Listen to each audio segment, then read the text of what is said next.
Hello, so here I am.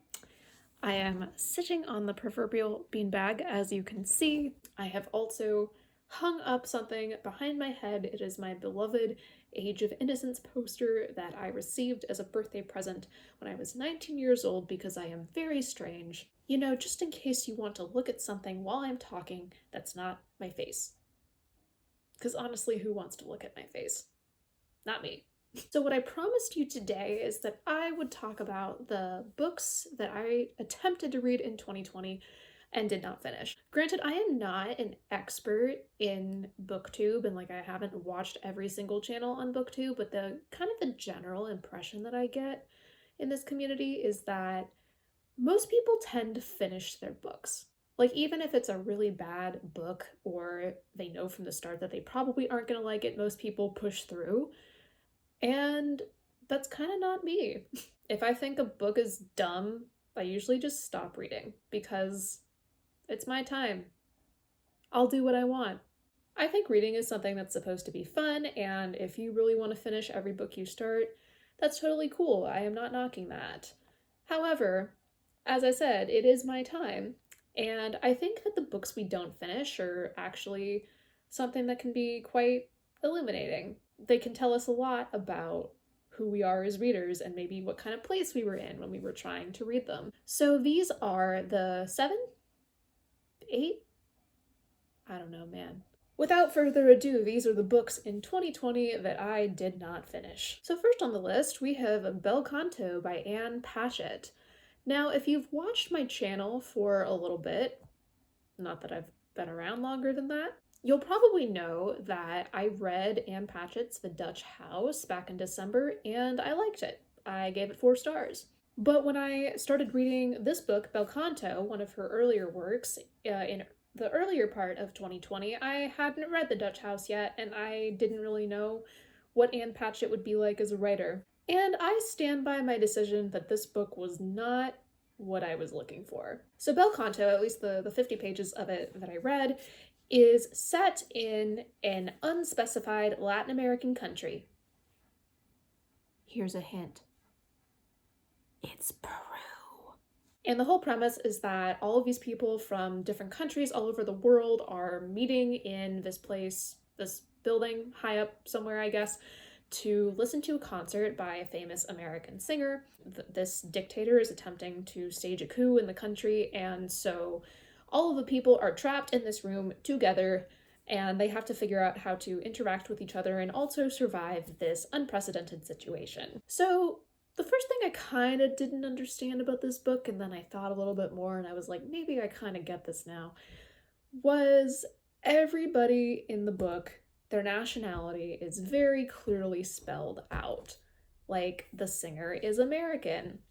One of the guys attending is Japanese, another couple is German, another couple is da-da-da, da-da-da, da-da-da. They always tell you, but they don't tell you what country this is set in. Now, the reason I know that it's Peru is because I read a little bit about the book online, and Ann Patchett was basing this off of a real event that occurred in Peru several years before, but she never actually says that. She keeps saying mountainous Latin American country, and I'm just like, so if all of these other countries clearly exist, how come the country we're in isn't being named?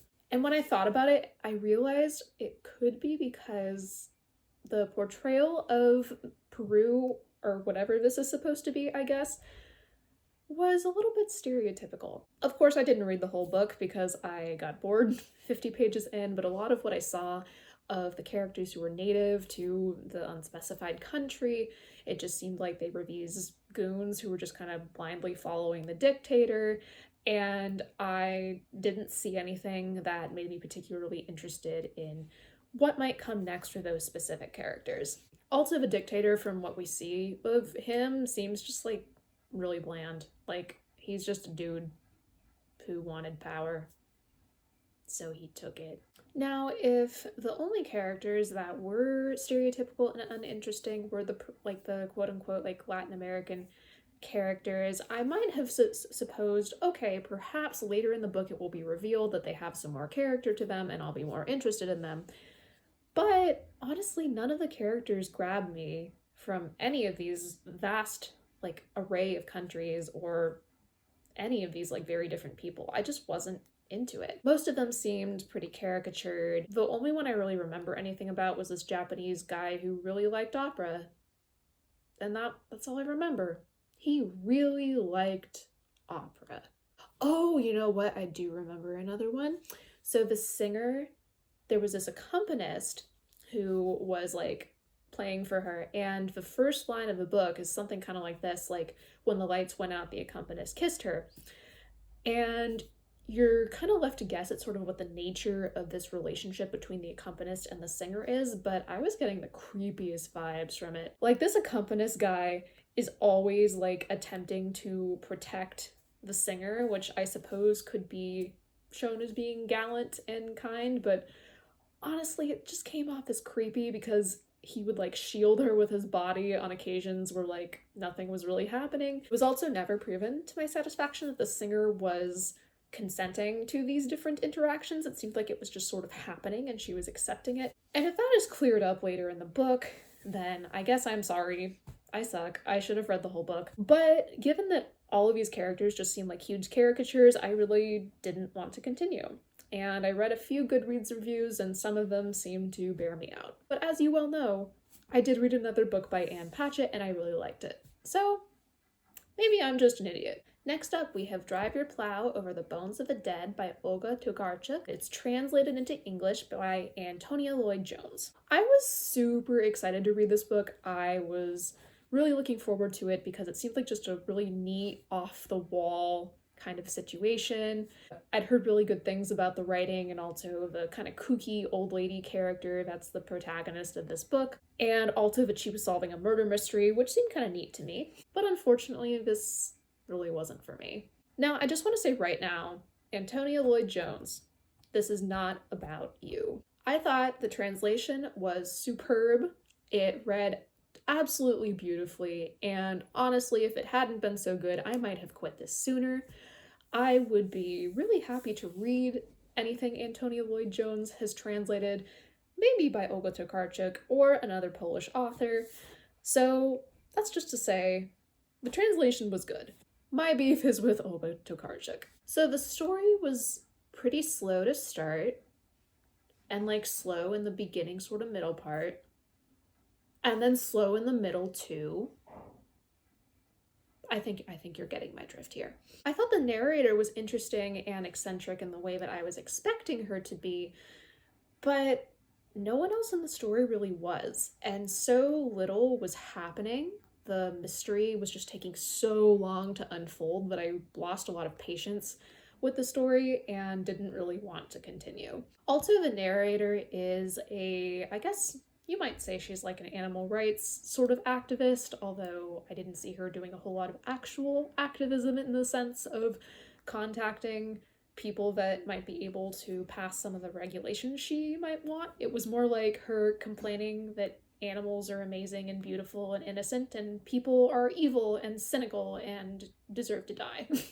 Or at least that animals deserve to die a lot less than people do. And she just sort of repeated that shtick like over and over and over, and I was like, okay, we get it, this is your point of view, but I want to read books about people, sorry, or at least animals that talk. Like, I'm sorry, if you're only about this one thing and nothing is happening in this book, then I really don't see what reason I have to continue with this. Now, I'm pretty sure that this book has won several awards. I know Olga Tokarczuk has definitely won some very significant awards. She won the Nobel Prize for Literature a couple of years ago, and that is fantastic. I am very happy for her. Also, another translator that has worked on translating Tokarczuk into English from Polish is Jennifer Croft, whose book I read last year and really, really liked. But I think if I'm going to get into Tokarczuk, I really need to try a different book. Maybe one where, I don't know, something happens to someone. All right, next up we have Little Big by John Crowley. This was a book that came highly recommended to me through a fantasy review website that I really like. I will probably link that for you in the description because I think more people should know about this site. It's called fantasyliterature.com, and several different people on that site said they really liked this book. and I decided to give it a try. And it's really the kind of thing I should have liked. It's like a family saga. It's all about these like very complex characters, and they live in a giant magical house, which is like actually my favorite thing that you could ever do in a book. Like, I love all the magical house kinds of books. Howl's Moving Castle, House of Many Ways by the same author, that one Game of Thrones scene in the second book where there's like a magical place thing that Daenerys is I don't remember, but it was cool. So this should have been right up my alley, and unfortunately it just wasn't. Almost all of these characters, though they are interesting enough mostly, are extremely passive. Things just sort of happen to them, and they just sort of allow it to wash over them. They're not very active, and that frustrated me. And the plot is really slow because it takes place over many different generations. But I think the last straw for me, and this is not necessarily like the book was great and then this happened. This was like I was struggling already and then this happened. Was there is a character who's a love interest for another character who comes in maybe halfway through the book, and she is from Puerto Rico. And as somebody who speaks Spanish, I was kind of frustrated with how that portrayal turned out. I was all set to really like this character, and she just sort of seemed like a sexy Latina stereotype, which was really frustrating. I understand that this book was set in like the early 80s, but I'm still kind of tired of that trope. And of women characters in general basically being around for male characters' benefit and growth. There is occasional Spanish in the book, like used when she's trying to teach her love interest about the way that she speaks, and also when she's talking to her family. I mean, it's entirely possible that there's just like a dialect of Puerto Rican Spanish I'm just not familiar with, but the spelling of this was extremely odd. It was kind of like Italian in a lot of ways. There were like double L's where there shouldn't be double L's in the words, and also double T's, I think, double N. There were just so many doubled consonants. Like, Spanish doesn't do that a whole lot. That's Italian. So if there's some part of Puerto Rico where people actually just like spell things like Italian, then I apologize. I was not aware of that.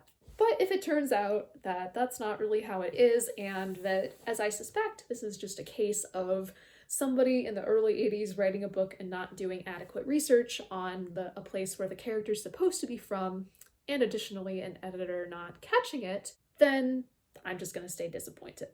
Also, the character makes some gender mistakes in Spanish that I don't think a native speaker would make, but again, perhaps that's a thing as well. I really don't know. Also, there was just this really stupid comment by the guy that she's the love interest for, because she's explaining to him about gender in Spanish, and he keeps, he asks the age-old question, so how come the chair is a girl and the dress is a boy? Classic, like, teenage boy learning languages stuff. And then he makes a comment about how no wonder she's so sexy because the whole world is girls and boys to her. Yeah, my brain exploded too. It would take you like 5 minutes of talking to somebody who speaks in a language that has grammatical gender for you to know that that is not how they think.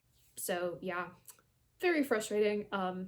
Sorry if this gets redeemed later on, or if there's a reason for all of this, but up until this point, I just really wasn't enjoying the story anyway. I was getting kind of bored, and that was kind of the last straw. So, DNF. So the next book that I'm going to talk about is Because Internet by Gretchen McCulloch. This is a nonfiction book, I think the only one on my DNF list, actually. So I was all set to really, really like this book. Gretchen McCulloch used to write for The Toast, R.I.P. I really liked her Linguist Explains column, and I thought I would really like this. It's about the evolution of the particular dialect of English that arises from internet interaction. And honestly, like, I didn't hate it. Like, if I'd actually finished this, I probably would have given it, I don't know, 3 stars. For a good portion of it, it was interesting, it was informative, I liked hearing about the history of internet language, but Gretchen McCulloch has a very chatty style of writing that's also quite informative, and while I usually do like that, in this book, I think because it was a much longer text, it kind of started feeling like she was throwing information at me and expecting me to catch all of it. It didn't seem to have a like a real narrative flow. It seemed like it was going chronologically, but then at different points she'd go on this tangent, and then she would go on this tangent, and then she would go on another tangent from the previous tangent. And I was just like, I cannot. I am just a bag of meat and water. I cannot keep up with you.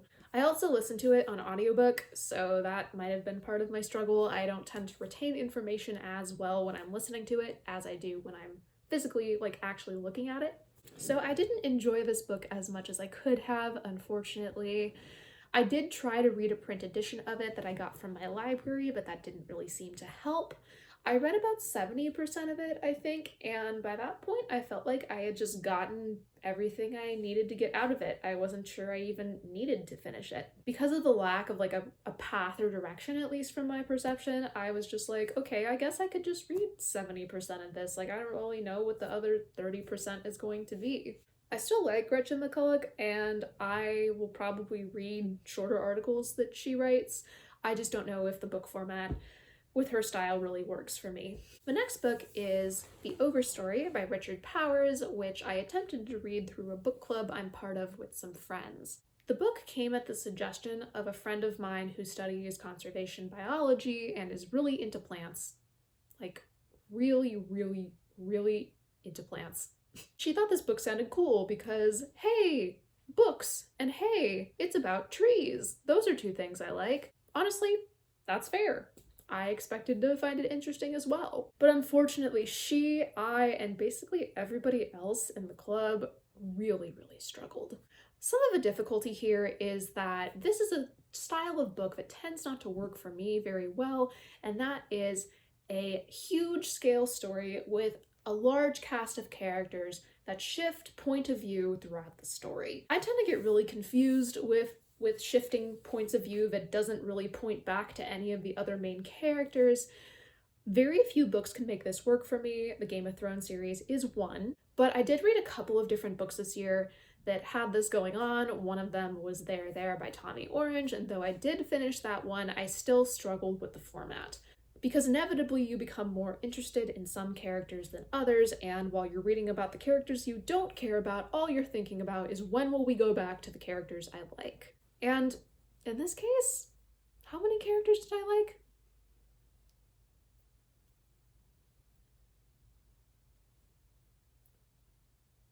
One. There's this character whose name is Patricia, whose dad taught her all about nature when she was a little kid, and he sadly passes away in an accident. And she ends up going to college and studying plants and trees and just keeps going and keeps getting degrees. And I really liked her journey.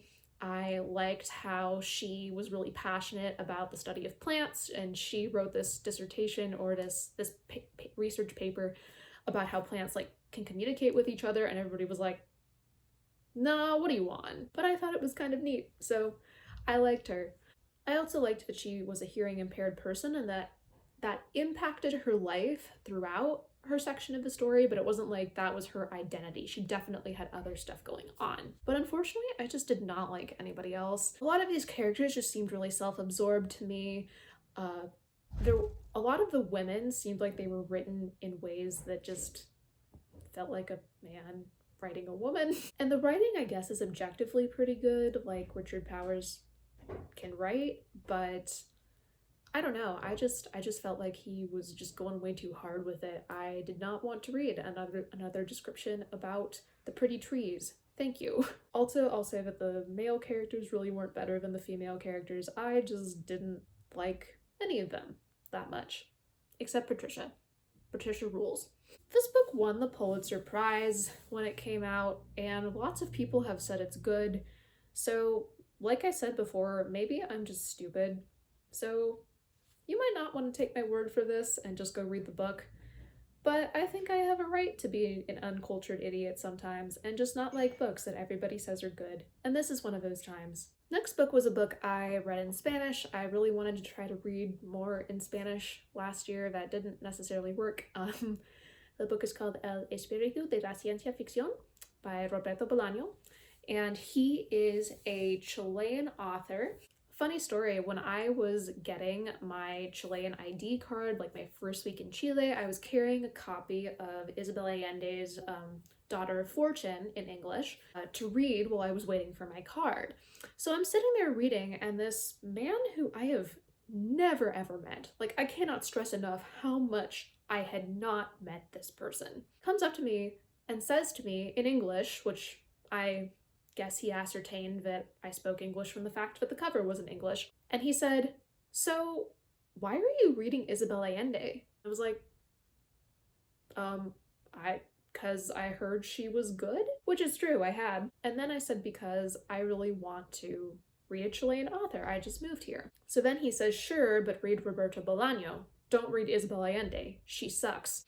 And I was like, wow, I can't believe that my first week in Chile, I was lucky enough to have a random strange man come up to me and mansplain the heck out of what I want to read. Aren't I just so lucky? So anyway, despite that awkward and bizarre interaction, I thought I might want to check out some Roberto Bolaño. So I bought this book in a panic the first week of the pandemic, when I was afraid I would never be able to go to a bookstore ever again and would possibly die in my small apartment of COVID without ever having touched another book. It made sense at the time. I basically saw that this was by Roberto Bolaño and I just kind of picked it up.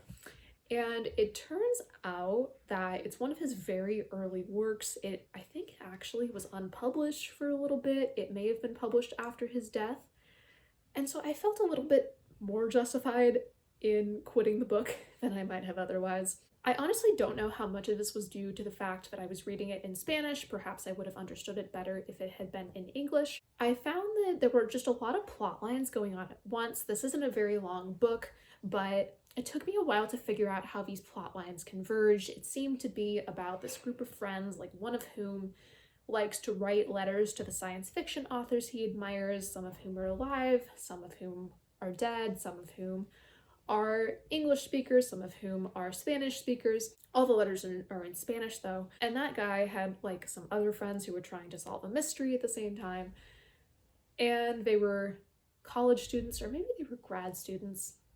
You know what? Maybe it is my fault I didn't like this book.